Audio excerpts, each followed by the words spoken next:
Urgent threat of war in Ukraine. This morning, Germany announced it will halt a key natural gas pipeline that connects Russia to Europe.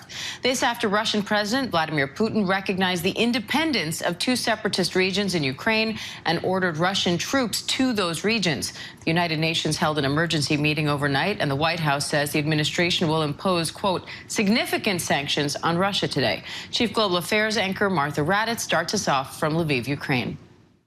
This morning, Vladimir Putin edging ever closer to a potential full-blown invasion of Ukraine, ordering Russian forces into two regions in the eastern part of the country already controlled by Russian-supporting rebels. Putin now directing his forces to carry out a so-called peacekeeping mission after the stunning declaration that he is formally recognizing both regions as independent from Ukraine and denouncing Ukraine as a puppet of the West in a fiery speech to the Russian people, saying Ukraine has never had its own authentic statehood. There has never been a sustainable statehood in Ukraine.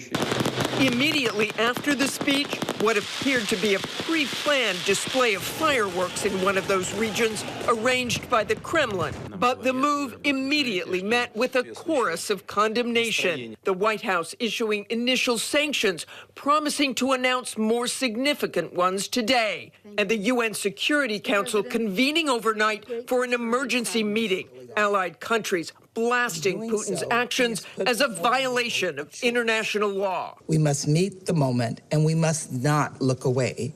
History tells us that looking the other way in the face of such hostility will be a far more costly path. But with hopes for diplomacy dwindling, many fear this is just the beginning.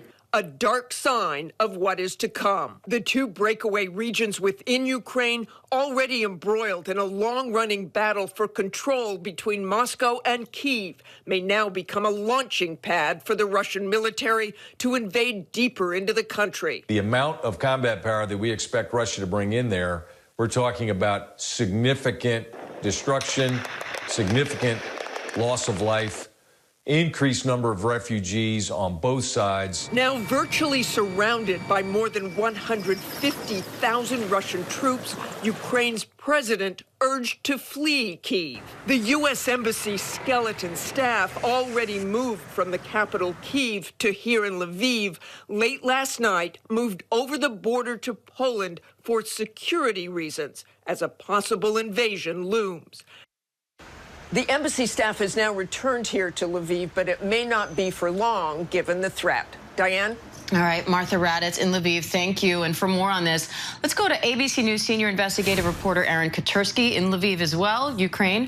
ABC News foreign correspondent James Longman in Moscow, and ABC News White House correspondent Mary Alice Parks in Washington. Thank you all. Aaron, I want to start with you. Putin yesterday recognized the independence of the separatist regions in Ukraine and already ordered troops to those areas. We also heard from President Zelenskyy this morning saying the first step of the invasion has happened. But there's some debate over whether that does constitute the start of an invasion. Can you unpack that a little bit? Yeah, Diane, I think this is really a bit of a semantics debate, because the United States says that Russia has been invading this part of eastern Ukraine for the last 8 years. So I'm not sure the U.S. and its allies really see this as the full-bore invasion that they say is possible and even likely. But to President Zelenskyy, this is what Ukraine has been living with, and he says he is committed to diplomacy for now, that Ukraine will not respond to these Russian provocations. But I think the worry is that this now gives Vladimir Putin an overt foothold in the Donbass, in eastern Ukraine. Yes, he's effectively controlled these areas for the last 8 years with by supporting rebel fighters, but this now allows him to order Russian troops in, and from there, who knows how much further into Ukraine they go. Now, James, Putin also signed so-called friendship treaties with these separatist regions, which include a mutual defense pact, and that allows Russia to build military bases in those territories. But Russia is calling the troops there peacekeepers. So what does it all mean for people living there and the larger conflict? Well, I mean, I think it'll probably depend who you ask in that part of eastern Ukraine, Diane. Certainly for Ukrainians, it's probably absolutely terrifying. As you've been hearing there from Aaron, this has been going on for years. But so far, Russia has made the pretense that they're not there. They've been called little green men, those who people know to be in the employ of the Russian Federation, but Russia has always maintained that they don't have a foothold there, and that's part of the reason why the Minsk agreement hasn't been able to go anywhere, because they've never actually admitted to having people there. Now they will be able to go, as you say, as peacekeepers. These military bases will make life for everyone living in there much, much more difficult. And I think, as Aaron was saying, the suggestion now is that he's going to go further, because ask yourself, why would Vladimir Putin spend all this time and energy and money, get slapped with these sanctions which we're hearing about now, some of them actually from Europe, pretty big. I mean, to put a pause on Nord Stream, that is a big, big move. Why would he do all that just to secure an area he kind of was already controlling in the first place? So a lot of people are wondering, well, where does he go next? Does he move down south further towards Crimea, another part of Ukraine he's already annexed, to make kind of a land tunnel? And does he move further into the rest of Ukraine and indeed, as we've been hearing, invade Kiev from Belarus? So, look, the signs are not good.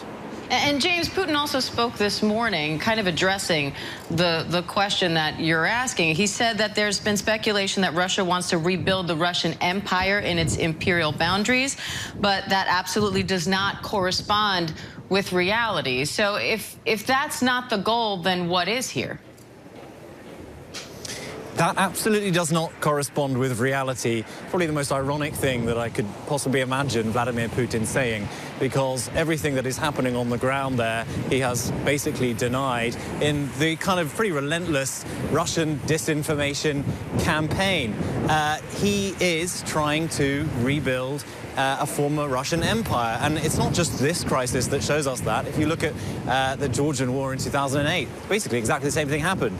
The annexation of an area which Russia believes is theirs, and the moving in of troops in order to secure it. Same thing has happened in Crimea, and the same thing this time round in Ukraine. It's quite clear that that is his ambition. Whether or not he admits to it, is neither here nor there. You ask people in the street here in Russia, as I was this morning here in Moscow, what they make of it all. People still don't really believe he's going to invade Ukraine. People look at Ukrainians as their brothers, because they do share a history and a culture, as Vladimir Putin said in that speech. But whether or not he invades this country, people here still don't really believe it. And Aaron, it seems that it's not just Russians. President Zelenskyy himself has been urged to flee for safety by the U.S., but he's staying in Kyiv, and he said he doesn't believe Russians are planning a large-scale invasion. What do you make of that? Yeah, and there's a rock concert in the middle of Kyiv. One of Ukraine's most famous bands is urging people to come out into the streets in this show of solidarity. President Zelenskyy said there was no reason for Ukrainians to lose sleep. They should remain calm. He says Ukraine is prepared and would cede nothing to Russia. For now, he says, the diplomacy is on. He successfully convened a meeting of the UN Security Council. He was visiting today with the president of Estonia. And so he himself is trying to maintain this air of calm. And it is shockingly normal here, with people just going about their workday plans, their school day with the kids. So there is no outward sign of panic, even though people here are certainly aware what Putin's capable of. And Mary Alice, White House officials say the administration will impose what they call significant sanctions on Russia today, after they already put limited sanctions in place. So what can we expect on that front, Mary Alice? Yeah, Diane, all along the United States has said that they will be most effective in making Russia pay, changing the calculus out of the Kremlin if sanctions are done in lockstep and coordination with European allies and partners. So I think our best hints are from Europe. We saw Boris Johnson talk about sanctioning several Russian banks and individuals. We saw the EU overnight making similar promises. So we're drawing clues from what Europe is already doing, because the United States is under great pressure. President Biden under pressure here at home from both Democrats and Republicans on Capitol Hill to do more to sort of have punishing sanctions roll out today. So I think that what Europe is starting to do and starting to announce is probably our best guide. And Mary Alice, one of the big things it sounds like is coming from Germany, this halting of this natural gas pipeline that connects Russia to Europe. What's the potential impact of that? And could that set a precedent for some of the other sanctions to come?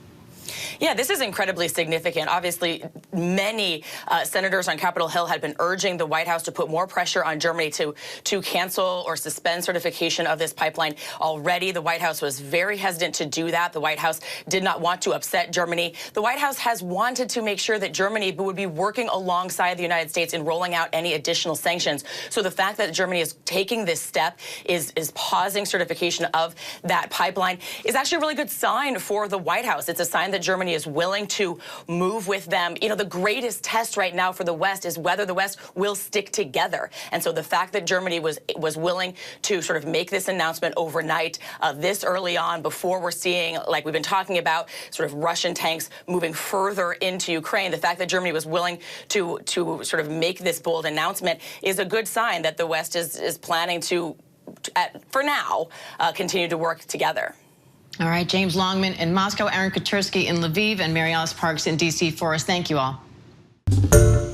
Hi, everyone. George Stephanopoulos here. Thanks for checking out the ABC News YouTube channel. If you'd like to get more videos, show highlights, and watch live event coverage, click on the right over here to subscribe to our channel. And don't forget to download the ABC News app for breaking news alerts. Thanks for watching.